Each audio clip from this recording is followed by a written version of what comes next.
Hey guys, welcome back to your YouTube review. Your secret word today is gearball. Um, this is a gearball, and as far as I know, Raquel's the only one who has one and has been able to solve it. So quickly, here's some answers.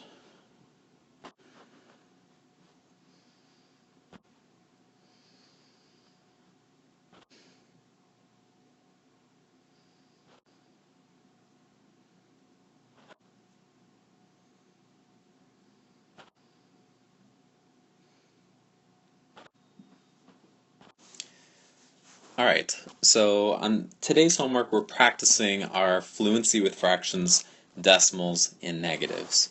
The first problem says 3/4 plus 25 hundredths. And when we have fractions and decimals, one strategy is to rewrite them both as fractions or rewrite them both as decimals. So I see that we have 3/4, and I'm going to rewrite that as negative 75 hundredths plus 25 hundredths. And as a reminder, if we have 3/4 and we want to change it into a decimal, we just have to make it so that the denominator is a 10 or a 100 or a 1,000, because that's what decimals are. They're tenths, hundredths, and thousands. And you can multiply this one by 25 over 25 to get 75 hundredths, or you could just think of 3/4. So anyway, now that I have that, I need to do negative 75 hundredths plus 25 hundredths. Whenever I'm adding or subtracting integers, I always think to use an open number line. And I'm going to start by placing 0 and then placing negative 75 hundredths. And this is sort of like an elevator starting in the basement, and then it's just a regular addition problem. We're adding 25 hundredths, so that means we're going to go up, and we're going to go up 25 hundredths. I know that that's not enough to get to 0 because we're really far from 0 right now. We're at negative 75 hundredths. And this is where integers gets interesting. It's like we're adding, but the numbers look like they're going down because you're getting closer to 0. And if you go up 25 hundredths, you actually get to negative 50 hundredths, which you could have gotten by doing some subtraction. So your answer here should be negative 50 hundredths.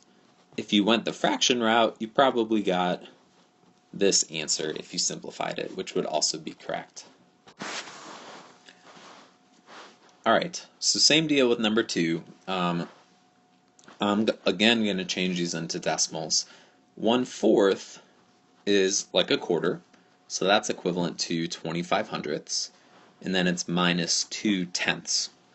And we went over this once for a whole homework packet. The answer here is not this. That would be incorrect, because that 2 isn't 2 hundredths, it's 2/10. And 2/10 is equivalent to 20 hundredths, so it's really like we're doing this. The 2/10 needs to go right underneath the 2 from the 25 hundredths. And you could put a 0 there just to kind of keep track of the place value. And when you subtract it that way, you should get an answer of 5 hundredths. And notice I didn't really need an open number line here because I knew I wasn't going to go past 0 into the negatives. Alright, so 3 times negative 2 and 5/10. Well, let's ignore the negative for a second. I'm just going to do 3 times 2.5. And multiplication, the order doesn't matter, so I'm going to do 2.5 times 3. And 3 times 5 is 15. 3 times 2 is 6, plus the 1 is 7. And then I'm just going to take the decimal point, since I have it after one place value, I'm going to bring it over there, and the answer should be 7.5. But then I just remember that when you're multiplying and the signs are different, this should be negative. More conceptually, I know that this is just the same as negative 2.5 plus negative 2.5 plus negative 2.5. and that is going to end up equaling negative 7.5. Number 4 says, and I'm going to think about it in terms of money, $12.50 divided by 2. A lot of you could probably just think what's half of that and figure it out, but you can always do long division. We have $12.50, and we're dividing it by 2. 2 goes into 12 6 times. 2 times 6 is 12.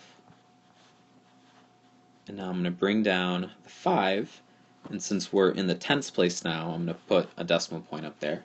2 goes into 5 twice. 2 times 2 is 4. Bring down the last digit. 2 goes into 10 5 times, and 2 times 5 is 10. So this answer is $6.25.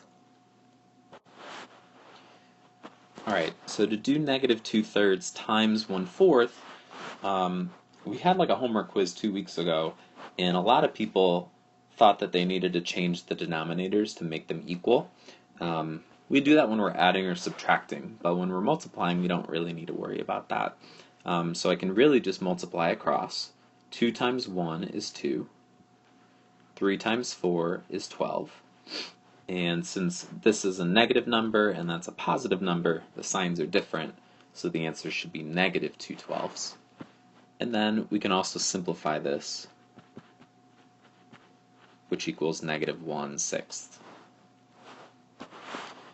In number 6, we're dividing two fractions, and we can change this into a simple multiplication problem by multiplying by the inverse. So I'm going to start by keeping the negative 1/2, then I'm going to multiply by the inverse of negative 1/4, which is just negative 4, or negative 4 over 1.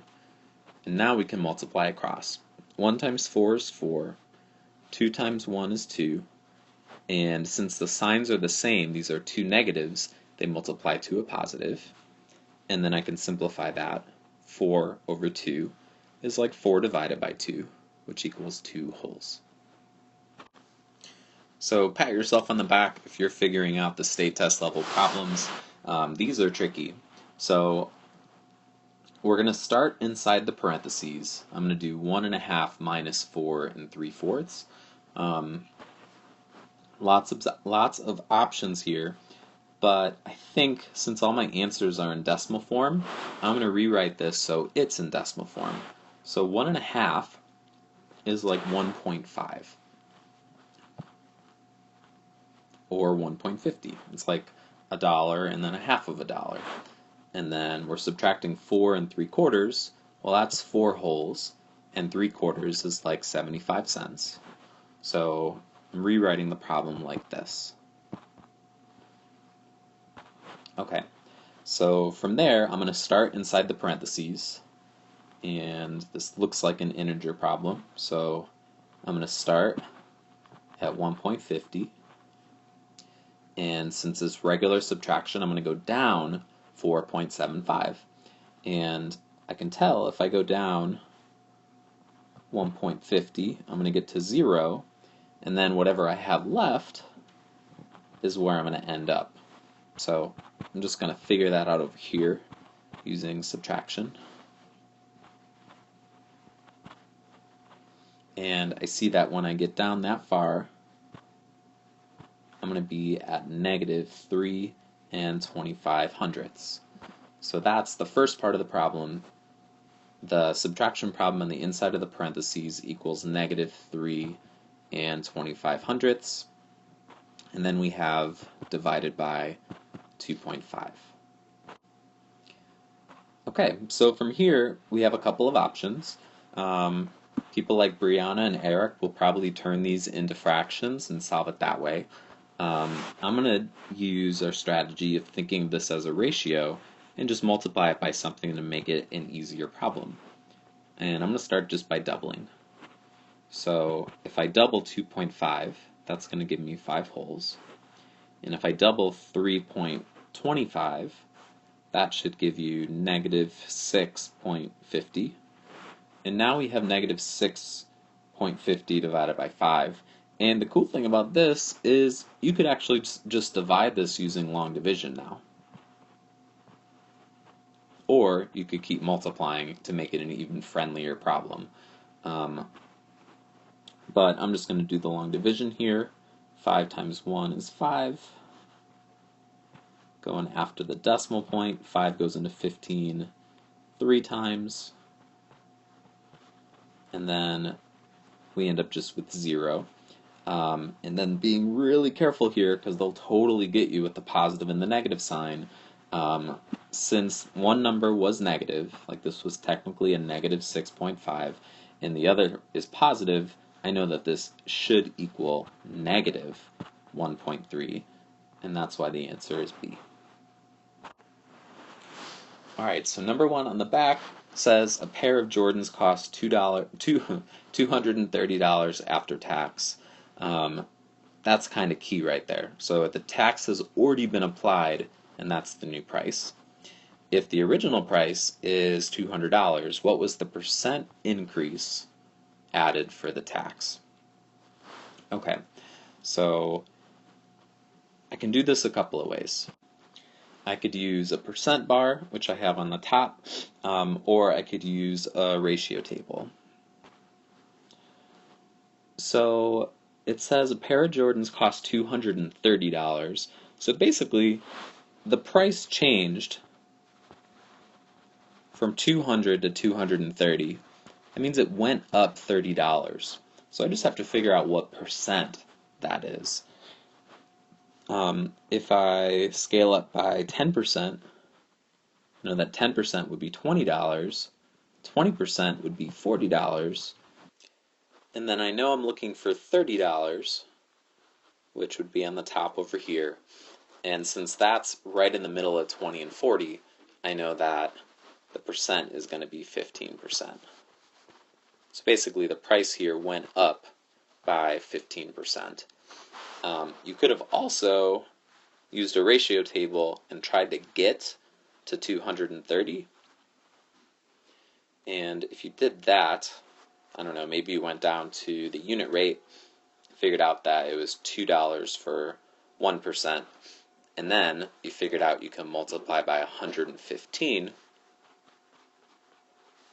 and got 115%, which is still, it started at 100% and it went up to 115%, so the answer would be a change or an increase of 15%. A pair of jeans has a retail price of $50. You have a 20% off coupon. The store also charges a 5% tax. What's the final price after the discount and the taxes? So we have an original price of $50. Then we're going to have a discount and a tax, and we're going to end up with the final price. So let's start by figuring out 20%, which is going to be our discount. So I can do 100 divided by 5 to get 20, and 50 divided by 5 to get 10, which means that our discount should be $10. And you could have found that anyway, but you should have eventually got 10, and then 50 minus the $10 discount is $40. Then there's a 5% tax, but we have a new 100%. We have this, our sales price is our new 100%. So now I'm going to set up a new ratio table with $40 as our new price, and I'm trying to get down to 5%, so I'm going to just divide by 10 to get $4 and split that in half to get 5%, which is $2. So that means that the tax is $2. We add our tax, and we should get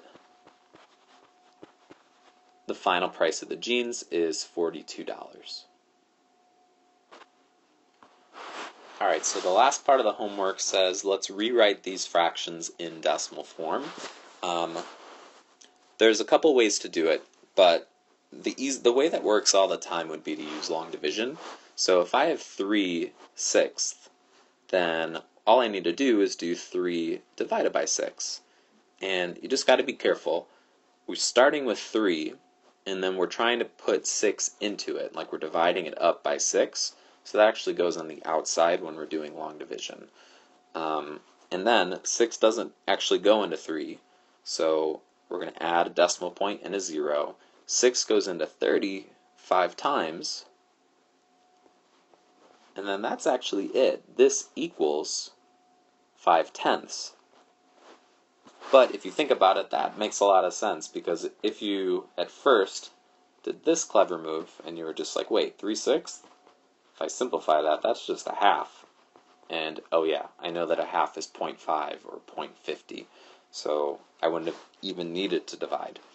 Alright, B says 2 over 6, so again, I could think of that as 2 divided by 6, and I can do long division. So 2 divided by 6. 6 goes into, oh, I gotta bring up my decimal point. 6 goes into 20 3 times. 6 times 3 is 18. Okay, it's going to be a 2. Let's add another 0. 6 goes into 20 3 times. And you should notice that you have a pattern that will never, ever end. So basically we know that this is 0.3 repeating, and the way we write that as a decimal is like this. I'm not exactly sure what the bar on top is called, but it basically means that that digit 3 is going to repeat to infinity.